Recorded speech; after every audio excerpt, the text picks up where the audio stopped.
Welcome back to the Gathering Evidence lesson for Chapter 6. We are going to pick right up with our chart that we're filling in, and we're going to be starting the part of the chapter right where it is. So you should have this paper handy. And remember, we're looking for quotes where we're going to fill in things about Calvin's mom, his reaction to his mom, quotes about Meg's mom, and her reaction. So these we might be bouncing back and forth. And I'm going to leave my cursor right there. And hopefully you are paying attention to some of those. Now, although I'm going to fill some things in, there is more than one correct answer. So I'm going to share out some ideas, then I'm going to pick one. And if you pick the same as me, fine. If you pick something different, then that's fine as well. In your book, if you have the yellow book, we are in the very, very bottom of page 95. If you are in the black book, then we are on page 107. We're about halfway down. We're starting with the paragraph that says, the globe became hazy, right after Meg whispered Calvin's mother first. Follow along with me. If you're in the classroom and you want to raise your hand when you hear something, you could raise your hand. The globe became hazy, cloudy, then shadows began to solidify, to clarify, and they were looking into an untidy kitchen with a sink full of unwashed dishes. In front of the sink stood an unkempt woman with gray hair stringing about her face. Her mouth was open, and Meg could see the toothless gums, and it seemed that she could almost hear her screaming at two small children who were standing by her. Then she grabbed a long wooden spoon from the sink and began whacking at one of the children. "Oh dear," the medium murmured, and the picture began to dissolve. It didn't really. So that was the only paragraph we have about Calvin's mother. Now, Calvin hinted towards some of this previously, but now we have the actual quotes about her. We have unkempt, meaning that she doesn't take care of herself, right? She's not kept well together. And actually, she's not taking care of her house either. Sink full of unwashed dishes, untidy kitchen. Now, you come to my house and it's untidy and the dishes are not done. But keep in mind that this was written in the 1960s. So in the 1960s, most women, not all, because things were changing, but many women were stay-at-home mothers. So you would expect that the kitchen would be kind of neat and tidy, and especially this woman with 11 kids. She's pretty busy with 11 kids, I imagine. All right, stop rambling, Mrs. Weber. Let's get back to the point. What can we say about Calvin's mother? We have unkempt woman with gray hair stringing about her face. One possibility. Her mouth was open and Meg could see the toothless gums. Remember, Calvin said that the whole palate was out and her dad bought her something, but she never wears them. And she could almost hear her screaming at two small children who were standing by her, and she grabs a long wooden spoon from the sink and began whacking one of the children. All right, so I'm going to pick out a particular quote in the yellow book. First of all, I am on page 96, and in the black book, I am on page, what did I say, 107. Okay, so from that paragraph, you're going to pick out your quote. I'm going to put quotation marks. And I'm going to start with the unkempt woman with gray hair. I'm going to leave it at that. And then I'm going to go dot, dot, dot, or ellipses. And what that means is there's more words in between, but I want to jump ahead to the next most important part. And I'm going to say toothless gums. And it seemed that she could almost hear her screaming at two small children. I'm going to stop there, even though we have this part about the spoon and that. But what I would like you to do now is over here in this box, I want you to take a minute and explain what it is that we've learned about Calvin's mother. What is it that she's like? What kind of a mother is she? What does this reveal a little bit about Calvin? But definitely take some time to explain Calvin's mother first before we go on. So if we were in the classroom, I would stop, I'd give you time. Once everybody was ready, we'd move on. So if we're not in the classroom, you're going to hit pause and then come back and play when you're ready to move on after you've written your explanation. Okay? All right, so we're back and we're going to keep reading.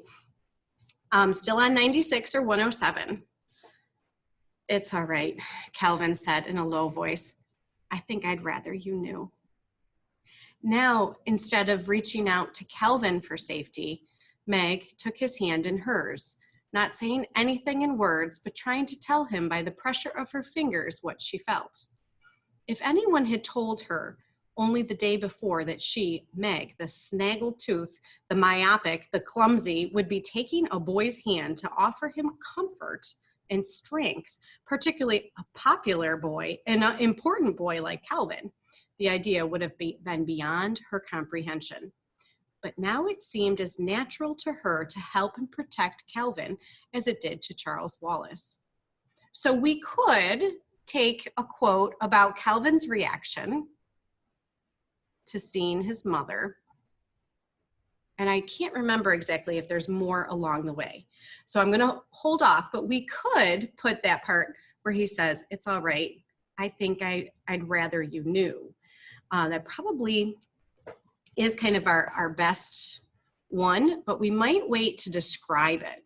So still the same pages, 96 or 107, and in quotations, and it's dialogue and he's talking. So I have my regular quotation marks, and to recognize that there's dialogue, I'm going to hit that same key without hitting the shift, and that's going to indicate the dialogue.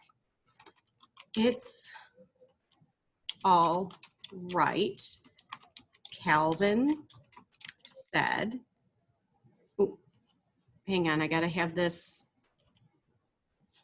here, but it's not going to be a double when it's within another quotation. Calvin said in a low voice, I think I'd rather you knew. Okay, so the single and now the double to end it. Okay, so that's, now we've covered how to do dialogue within quotations. Let's hold off on explaining that one until we get Meg's, okay? As we have more discussion, you might have a little more inference and connection. Okay, so back to our books. We are at the paragraph that it says the shadows. The shadows were swirling in the crystal again, and as they cleared, Meg began to recognize her mother's lab at home. Mrs. Murray was sitting perched on her high stool, writing away at a sheet of paper on a clipboard on her lap. She's writing to Father, Meg thought, the way she always does, every night. The tears that she could never learn to control swam to her eyes as she watched. Mrs. Murray looked up from her letter, almost as though she were looking toward the children. And then her head drooped, and she put it down on the paper. And she sat there, huddled up, letting herself relax into an unhappiness that she never allowed her children to see. So there's our paragraph on mother, and it's a very different explanation from what we've been getting previously. Otherwise, mother is serene. She keeps everything together in front of the children. She looks beautiful. She's, seems like the perfect person. I was just checking in the black book. We did turn the page, didn't we? So you guys are on page 108, and we are now on page 97. Okay, so we've turned the page, 97 in the yellow book, 108 in the other book. what quote could we pull out about Meg's mother? Yeah, we know she seems to be writing a letter, but what's the significant thing that we see her do here? Her head drooped. She puts it down on the paper. This is out of the ordinary. Sat there huddled up, letting herself relax into an unhappiness that she never allowed the children to see. So I am going to put almost all of that. I'm going to start with the quote, and I'm going to start with what I said. Then her head drooped, and she put it down on the paper and sat there, huddled up, letting herself relax into an unhappiness. So we don't really see her unhappy, although we start to realize that when she had that conversation with Meg, that she's a little upset that she never allowed her children to see. So I am going to have you explain this quote before we go on. So take a minute. What are we learning now about Meg's mother in comparison to what we had before? So what is it that we see in Meg's mother in this particular little incident? What do you learn about her? It doesn't have to do with her appearance. It more has to do with her outward show of how she feels. So take a minute. If you could please hit pause and make sure you write your explanation of what you learn about Meg's mom. Okay, so now we are going to get into the quote that's going to get Meg's reaction, and then we'll write our explanations of the two people's reactions. Okay, so let's pick up where we were. And now the desire for tears left Meg. The hot, protective anger she had felt for Calvin when she looked into his home, she now felt turned toward her mother. "Let's go," she cried harshly. "Let's do something." "She's always so right," Mrs. Whatsit murmured, looking toward Mrs. Witch. "Sometimes I wish she'd just say, 'I told you so,' and have done with it." "I only meant to help," the medium wailed. So obviously we're kind of getting past it. Several things we could pull out for Meg.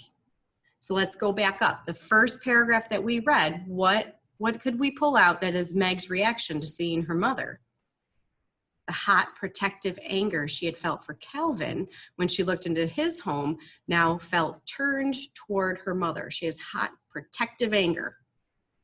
And because of that anger, she now says, "Let's go. Let's do something."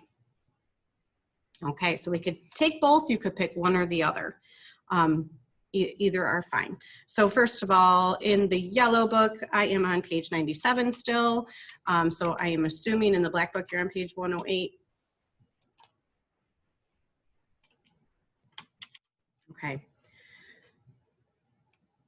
And I'm going to start with the hot, protective anger she had felt for Calvin when, actually, you know what? Let's do this. Let's do the ... again, okay? She now felt turned toward her mother. And I'm going to hold off on putting the quote about the "let's go." You could put that there if you wish. You could even use that one instead if you wish. But what I would do when I write my explanation is I would now use that. I would explain the quote, but I would use that to say that this anger makes her want to do something. She now wants to go and take action.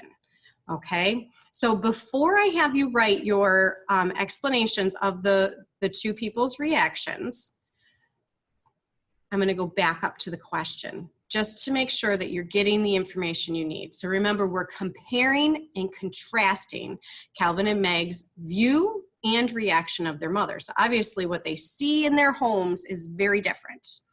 the way they react to seeing their mothers is very different. So Calvin is like, it's kind of better that you knew. I mean, he doesn't feel this protectiveness over his mother. And then Meg, obviously there's this very close connection. So you need to kind of explain those reactions of how they're similar and different, but start with that explanation of what they are. So come on back down here. You've got these last two quotes to explain. Explain Calvin's reaction to his mother, kind of how he feels, and then also Meg's reaction here. And that's where we're going to end today's lesson, or at least this video, whether or not you go on to the next one when we get into the setting or not, today or another day. We'll decide. All right, so I will see you next time.